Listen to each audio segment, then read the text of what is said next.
Good afternoon. Good afternoon. Welcome, welcome, welcome to SMIC-ITCM Health Awareness Webinar. My name is Sister Michelle. Today I want to take this opportunity to say thank you to the SMIC team that make this webinar happen.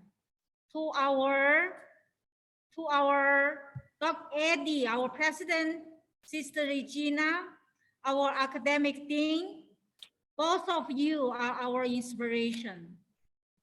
Also to our tireless staff, Melissa and Shine, who are behind the scene today and run all of these webinars.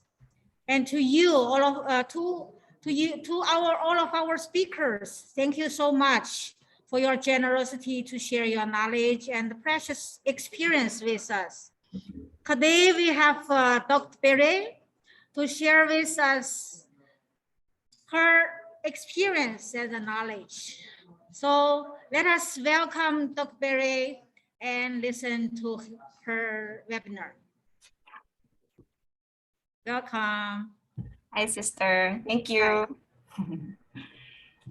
Good afternoon, everyone. Welcome to our bi-monthly health awareness webinar. This is part of the outreach program of the SMIC Institute of Traditional Chinese Medicine. Before the lockdown in March 2020, we used to have monthly medical missions in one of the parishes near the school, and since we haven't been able to do that these past 2 years, and in line with wanting to continue with our objective to helping our fellow men, our beloved Sister Michelle, Sister Regina, and Dr. Eddie Concepcion wanted us to do these health awareness webinars so that we can all have an active part in keeping ourselves healthy. Thank you to everyone for taking the time out to join us today. So before anything else, as mentioned by Sister Michelle, my name is Berenice Limark-Yu. I'm a Western medical doctor and a traditional Chinese medicine practitioner.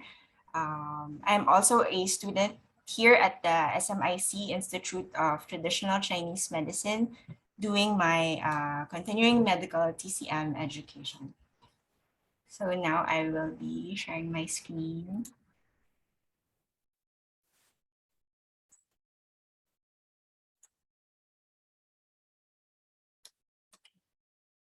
Shine.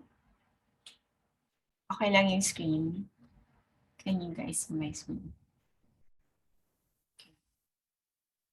I'll just turn off my video because my internet isn't that stable. Okay, so today I shall be talking to you about why we feel sluggish and tired and how we can help ourselves when we experience this. So when we say we feel sluggish, it's as if something is weighing us down. We feel certain heaviness. So why? Why do we experience this? We feel exhausted. We feel unmotivated. We don't feel like moving or doing anything at all. So parang ang bigat-bigat ng katawan natin, diba? Parang just like this cat over here. So there's a certain heaviness that we feel. It's as if a wet blanket was placed over us. And it's not actually laziness, but we could just be having a condition called dampness in Chinese medicine.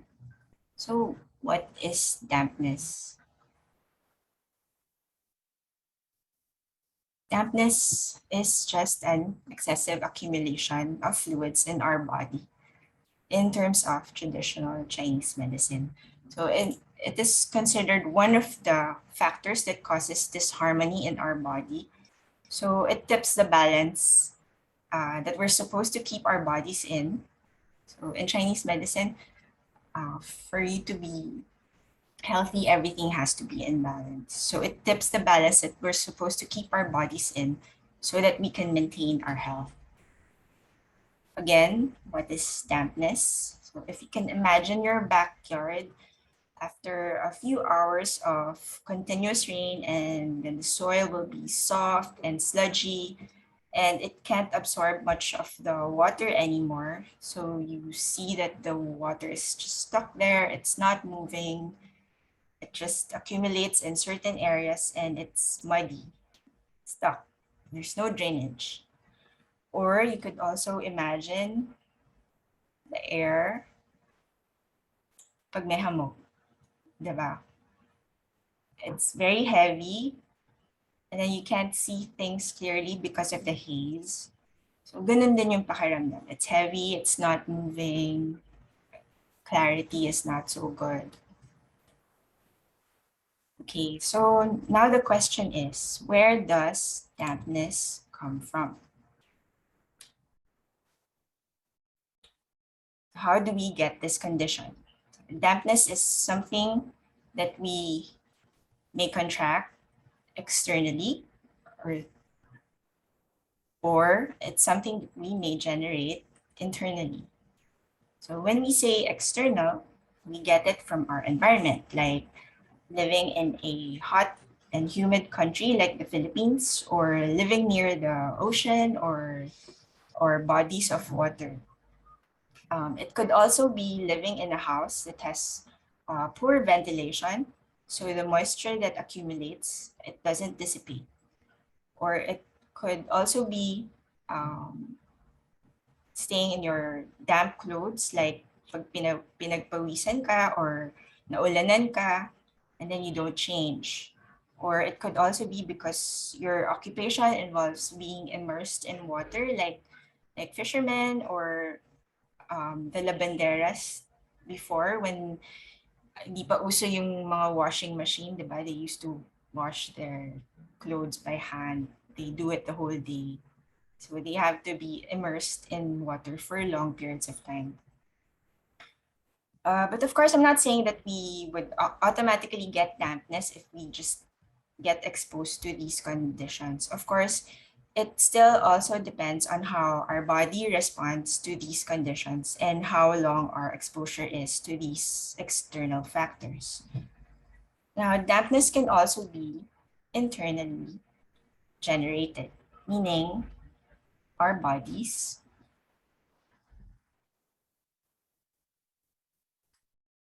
make the dampness. So it could be because of a weak digestive system, which in Chinese medicine lingo is the weakness of the stomach and the spleen. It could also be because of having a damp constitution, or it could be because of our diet. So to elaborate a little bit on how Chinese medicine views the digestive system, or the stomach and spleen partnership. So when we eat food or drink fluids, it's the stomach that receives it. So this is represented by the pot over here. And the spleen is the one that does the process of transformation and transportation. So it transforms the food and fluids that we've taken into something that can be utilized by our body, or what we call the process of digestion. So it makes the chi, the blood, and the essence. The spleen transforms the food and the drink and distributes it all over the body.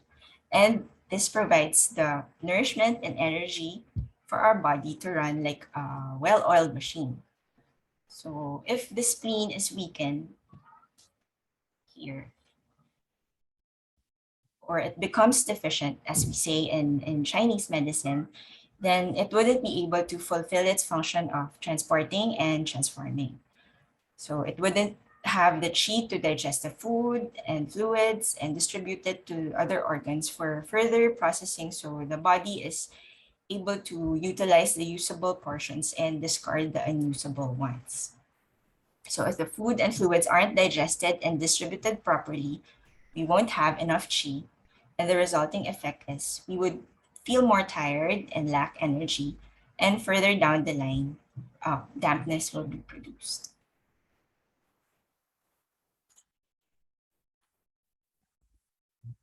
So what does damp do to the body? So these are the symptoms that we feel when we have dampness. Aside from the heaviness that we've been mentioning earlier, we'd also have feelings of stickiness, and there would be a lot of swelling, and there's sluggish circulation, tendency towards chronic illness, or tendency towards being overweight as well. And then it may also cause cysts, tumors, and edemas, and this would settle also in the joints.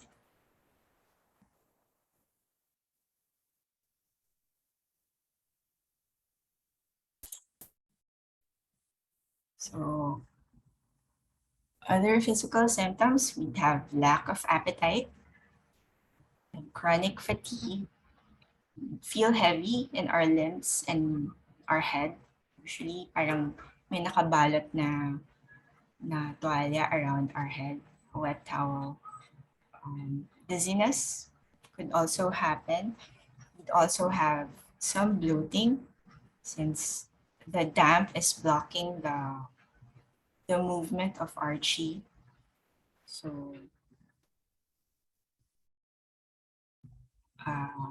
we'd have some bloating, and then shortness of breath, since the chi won't go up to the lungs to be dispersed. So we'd feel some shortness of breath, kapos sa hininga, and then tightness in the chest, nausea and vomiting. And since again, the digestion is not so good, your stools won't be formed. You'll be having diarrhea or loose stools, and then your hands will be cooled. Your hands and feet will be cooled, since the chi doesn't go to your extremities and it doesn't warm your hands and feet. Then you'll have a dull headache and water retention in the arms, legs, face, and sometimes we also have obesity. Of course, we don't always have all of these symptoms at the same time. And then dampness also causes some emotional symptoms, like feeling worse during damp weather. Then there's, of course, like the cat, there's lack of drive and motivation. And then our movements are slowed, and we're always melancholic. And then there's also a tendency towards depression and over worrying, and usually there's a brain fog. Okay. So how do we strengthen our stomach and spleen? How do so that we could gain more energy, preserve our chi, and prevent dampness? So since this centers around digestion, most of our recommendations would be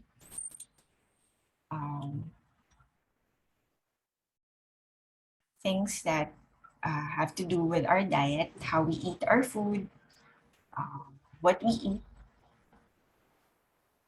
So first, we need to chew our food well.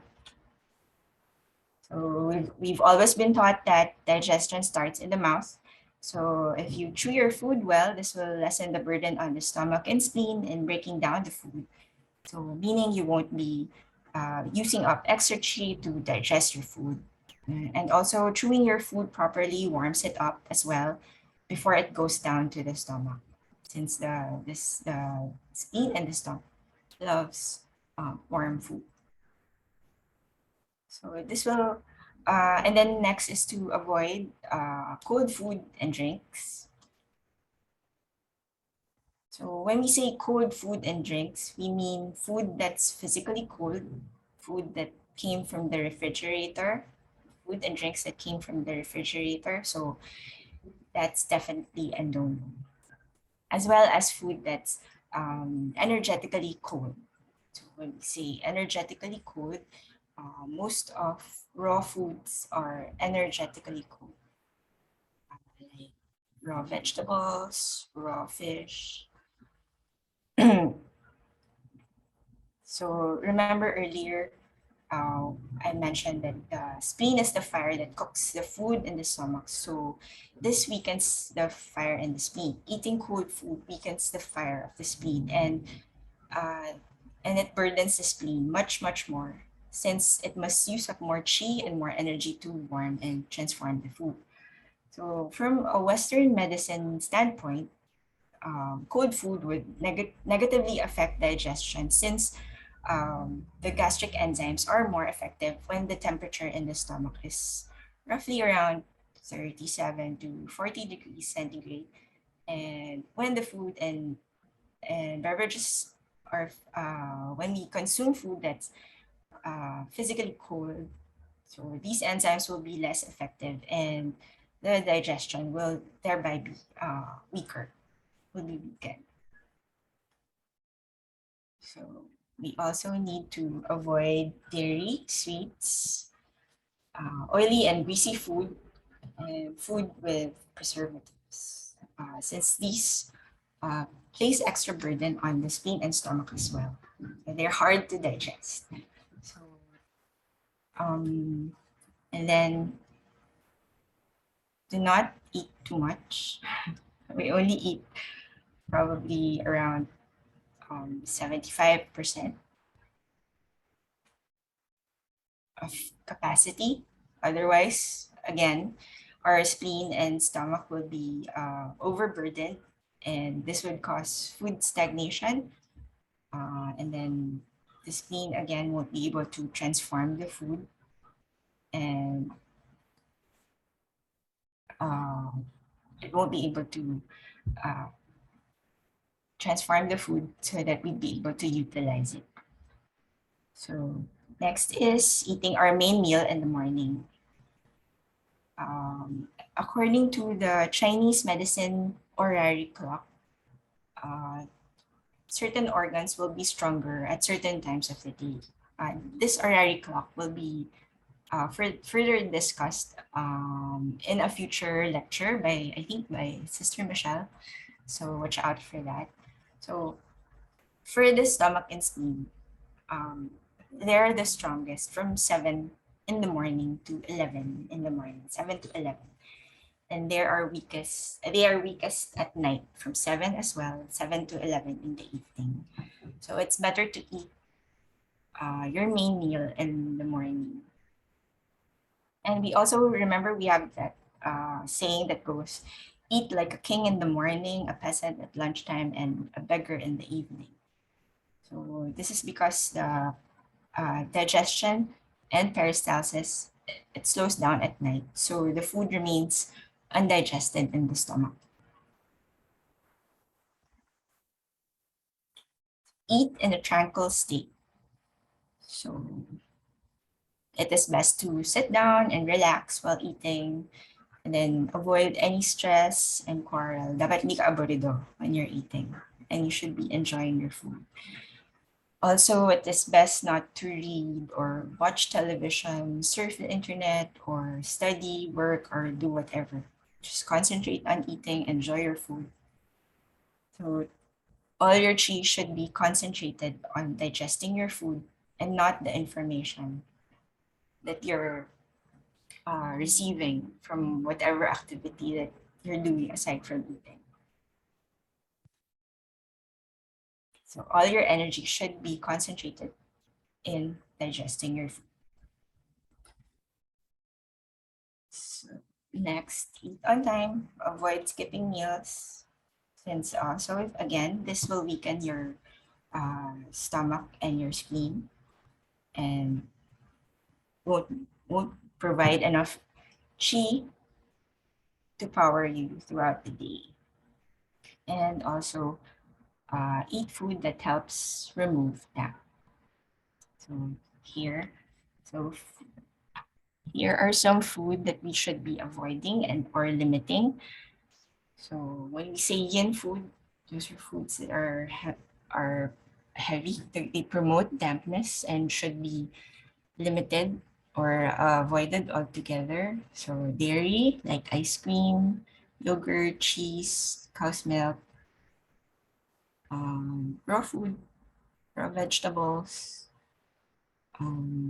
fatty food such as pizza, animal fat, eggs. Well, eggs are also good, but it depends. Too many fruits, especially those that are high in sugar, like bananas and mangoes. These also engender a lot of dampness. And then refined sugars and sweeteners, cold and ice drinks, as mentioned, and soy products. So what do we recommend? Food that encourage the warmth of your digestion, since the spleen likes warm food. The spleen likes the warmth. So pungent spices warm the digestion. So we can use the spices we see in the kitchen, like cloves, ginger, cardamom, cinnamon, black pepper, turmeric, and basil. And then bitter foods, bitter or aromatic foods are also, we can also use this to dry the dampness, like lettuce, celery, turnip, asparagus, green onions, aduki beans, pumpkin, papaya, and barley. Barley is also good.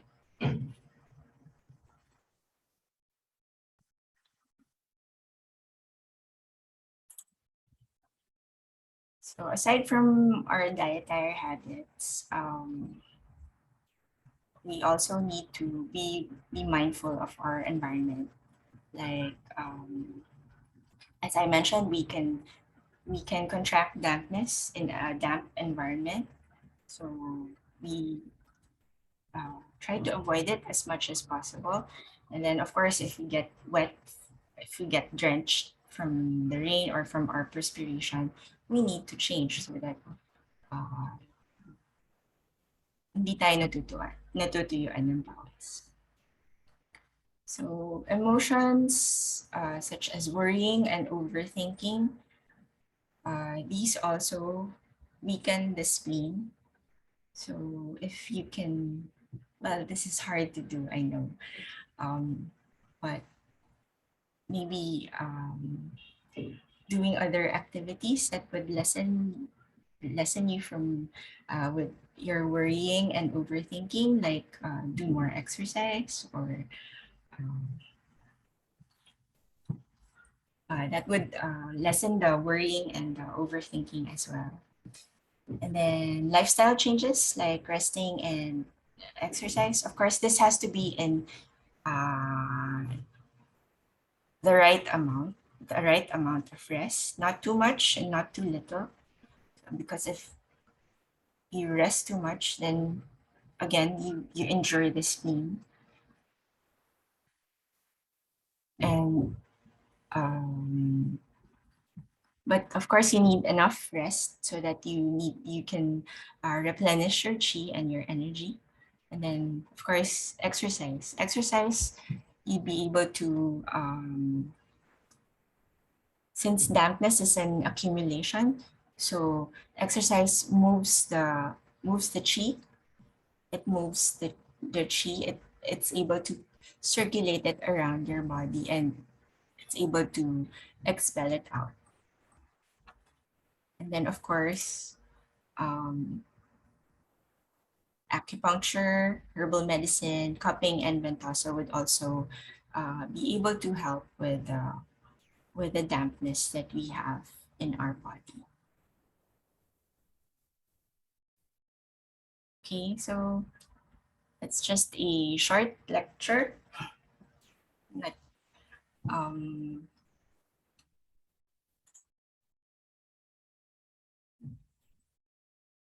I hope you learned something from that. And does anybody have any questions?